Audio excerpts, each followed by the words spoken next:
ગત મોડી રાત્રે પ્રદેશ પાર્લામેન્ટરી બોર્ડ દ્વારા ભારતીય જનતા પાર્ટીના ઉમેદવારની નામાવલી જાહેર કરવામાં આવી હતી. આજ સવારે જ 60 ઉમેદવાર 15 વોર્ડમાં ભારતીય જનતા પાર્ટીના ફોર્મ ભરવાની પ્રક્રિયા પૂરી થઈ ગઈ છે. સવારે વિજય વિશ્વાસ સભાથી ચૂંટણીના પડઘમ જૂનાગઢમાં ભારતીય જનતા પાર્ટીએ વગાડી દીધા છે. ત્યારબાદ સૌ સાથે મળી અને ફોર્મ ભરવા ગયા હતા.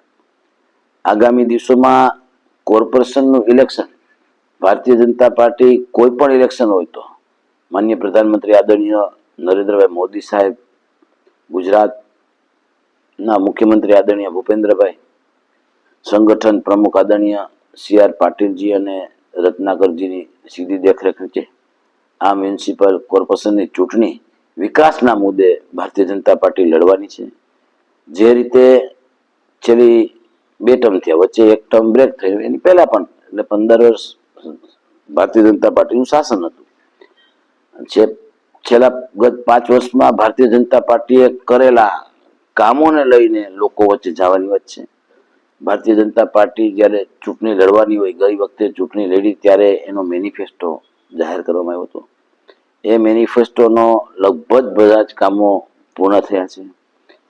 આગામી દિવસોમાં પણ ભારતીય જનતા પાર્ટી વિકાસની રાજનીતિ સાથે જ લોકો પાસે મત માંગવા જશે અને મને જૂનાગઢની જનતા ઉપર વિશ્વાસ છે કે ગઈ વખતે જે રીતે 54 સીટ સાથે ભારતીય જનતા પાર્ટીની બોડી જૂનાગઢ મ્યુનિસિપલ કોર્પોરેશનમાં પ્રસ્થાપિત હતી, તો આ વખતે પણ આજે જ અમારા સાંસદ શ્રી, ધારાસભ્ય શ્રી, અમારા આગેવાનો સૌએ વિજય વિશ્વાસ સભા દરમિયાન 56 સીટથી ભારતીય જનતા પાર્ટી આ વખતે ચૂંટણી જીતશે એવો એક સંકલ્પ કર્યો છે. અને મને જૂનાગઢની જનતા ઉપર વિશ્વાસ છે, મને એક કાર્યકર્તા ઉપર વિશ્વાસ છે કે સમગ્ર ટીમ ફરી વખત ભારતીય જનતા પાર્ટીની સરકાર કોર્પોરેશનમાં બેસશે.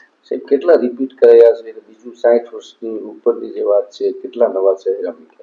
પાર્ટીની એક પોલિસી રહી છે કે કોર્પોરેશન અને તાલુકા પંચાયત નગરપાલિકાઓના ઇલેક્શનમાં 60 વર્ષથી વધુ વયના આગેવાન કાર્યકર્તાઓને ટિકિટ ના આપવી. 3 ટર્મ ચૂંટણી લડી રહ્યા હોય તો નવા લોકોને ચાન્સ આપવા માટે આ 2 ક્રાઇટેરિયા સાથે ભારતીય જનતા પાર્ટી દરેક આખા ગુજરાતમાં ચૂંટણી લડતી હોય છે. એ જ ક્રાઇટેરિયા જૂનાગઢમાં પણ ફોલો કરવામાં આવ્યો છે. 60 માંથી લગભગ 45 ચહેરા આ વખતે નવા આપવામાં આવ્યા છે. એટલે 25% જૂના અને 75% નવા ચહેરા સાથે ભારતીય જનતા પાર્ટીના પ્રદેશ પાર્લામેન્ટરી બોર્ડે આ વખતે ચહેરાઓ જૂનાગઢને આપ્યા છે. 5 વાગ્યા સુધી બધા જાગતા હશે, પણ મેં જેવી જે બોલાવી એવી તમે બોલાવો તો જુનાગઢમાં સૌને, આપણને તો વિશ્વાસ છે પણ જુનાગઢને પણ વિશ્વાસ આવી જાય કે ભારતીય જનતા પાર્ટીનો વિજય નિશ્ચિત છે. બોલો ભારત!